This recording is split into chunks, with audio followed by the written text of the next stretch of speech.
இன்று மாற்றத்தின் நாள். மாற்றம் உண்டு.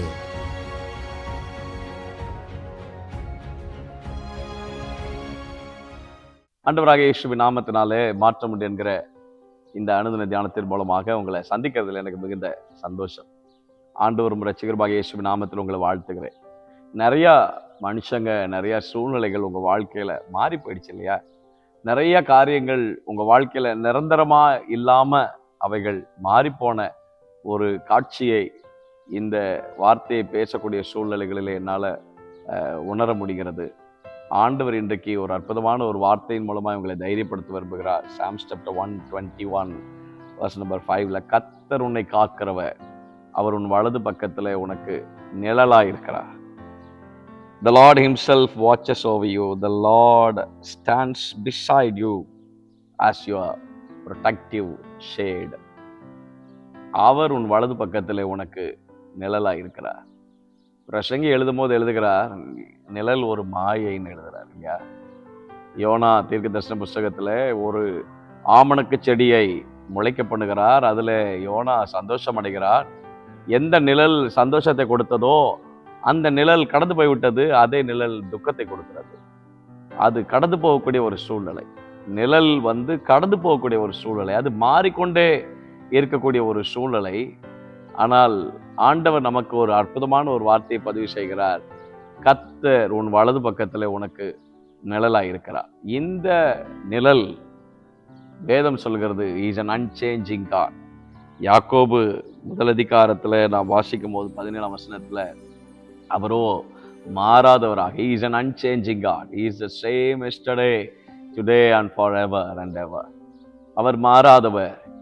இந்த இயேசு கிறிஸ்துவின் நிழல் அது மாறாதது. அவரும் மாறாதவர். அவருடைய நிழலுக்கு கீழே யாரெல்லாம் இருக்கிறார்களோ அந்த நிழல் மாறாதது. ஆகவேதான் சங்கீதக்காரன் எழுதும் போது எழுதுகிறார், 36ஆம் சங்கீதம் 7ஆம் வசனத்துல, மனுபுத்திர உமது செட்டைகளின் நிழலிலே வந்து அடைகிறார்கள். இந்த உலகத்துல எந்த நிழலுக்கு கீழே நீங்க இருந்தாலும் ஒரு குறிப்பிட்ட சூழ்நிலையில அந்த நிழல் மாறி போயிடும். யாரையும் நம்பாதீங்க, எந்த சூழ்நிலையும் நம்பாதீங்க. எவ்வளவு பெரிய மனுஷங்க உங்களுக்கு வாக்கு பண்ணியிருந்தாலும், ப்ராமிஸ் பண்ணியிருந்தாலும், அதை சந்தோஷமா அவங்களுக்கு தேங்க்ஸ் பண்ணுங்க, கடந்து போயிட்டே இருங்க. கர்த்தரை மட்டும் நம்புங்க, கர்த்தரை மட்டும் சார்ந்துருங்க. உம்மை உறுதியாய் பற்றி கொண்ட மனதை உடையவன் உண்மையே நம்பி இருக்கிறபடினால நீர் அவனை பூரண சமாதானத்துடன் காத்துக்கொள்வேன் வாசிக்கிறோம். யாக்கோபின் தேவனை தன் துணையாக கொண்டிருந்து தன் தேவனாகிய கர்த்தர் மேல் நம்பிக்கை வைக்கிற மனுஷன் பாக்கியவான் என்று வேதத்தில் வாசிக்கிறோம். கர்த்தரை மட்டும் சார்ந்துருங்க. இந்த உலகத்தில் இருக்கிற எல்லா நிழலும் அது மாயை, அது மறைந்து போகும். ஒரு குறிப்பிட்ட சூழ்நிலைகளிலே அது மாறி போகும். But he is an unchanging God. இந்த நிழலுக்கு கீழே நீங்க இருக்கும்போது இது மாறாது, இது மங்காது, இது மறையாது.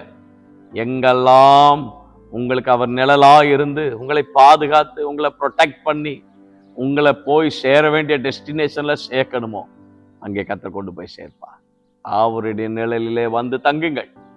அது உங்களுக்கு ஒரு பெரிய ஆசீர்வாதம். அவருடைய நிழலுக்கு கீழே இருங்கள். ஒரு பெரிய பாதுகாப்பு உங்களுக்கு இருக்கிறது.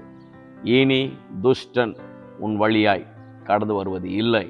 அவன் முற்றிலும் சங்கரிக்கப்பட்டான். தேவனே, இயேசுவின் நாமத்தில் ஜெபிக்கிறோம். ஆண்டோடைய நிழலிலே வந்து தங்கியிருக்கிற அந்த அனுபவத்தை மட்டும் எங்களுக்கு தாங்க. இந்த உலகத்துல எல்லா நிழலும் மாறி போகும், ஆனா உங்க நிழல் மாறவே மாறாது. ஏன்னா நீர் மாறாதவர்.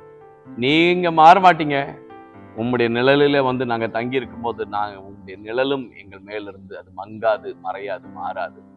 ஆகவே மங்காத, மறையாத, மாறாத அந்த நிழலுக்கு கீழே நாங்கள் எங்களை முழுவதுமாய் விட்டு கொடுக்கிறோம். பிள்ளைகளை அப்படியே ஆசீர்வதியும் கிருபைத்தார். இயேசுவின் நாமத்தில் ஜெபிக்கிறோம் நல்ல பிதாவே. ஆமென், ஆமென். May God bless you. ஆண்டவர் உங்க கூட இருந்து ரொம்ப ஆச்சரியமாய் நடத்துவார். சோர்ந்து போகாதீங்க. எல்லாரும் மாறினாலும் கர்த்தர் மாறவே மாட்டார். கர்த்தர் மாறவே மாட்டார். உங்கள் கரத்தை அவர் பிடித்திருக்கிறார். தைரியமா இருங்க, தைரியமா.